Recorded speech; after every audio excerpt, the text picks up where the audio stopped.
Hi, ako po si Marilo Rosalejos, taga Muson, Bulacan. Kasalukuyan pong OFW sa Singapore. Ako po'y kumuha ng L300 para stepping stone for my future plan to go home for good. Para bang pagtatanim ng ng kabuhayan in the future pag nag for good na ako kasi wala na akong work. So that is my choice of getting a passive income while abroad. Naisipan ko nang mag for good sa Pilipinas, but nasa mind ko na, nasa thoughts ko na kailangan na mag for good ako sa Pilipinas na meron akong mapagkakitaan na I'm not going to be zero there.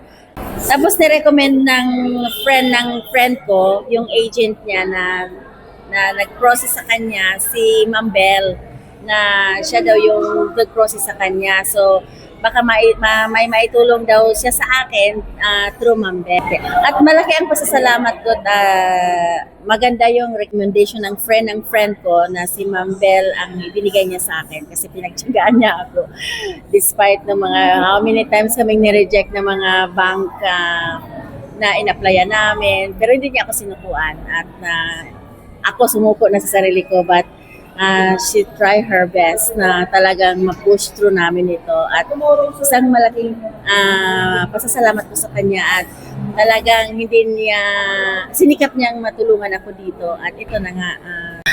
Kung kayo po ay may planong kumuha ng sasakyan na pang negosyo or pang personal use, highly recommended po si Ma'am Bell na matutulungan ka po niya in terms of this transaction sa lahat, all the way po. Hindi kaya po niya pababayaan. Dito po sila sa Peak Motors Philippines, dito sa Abad Santos po.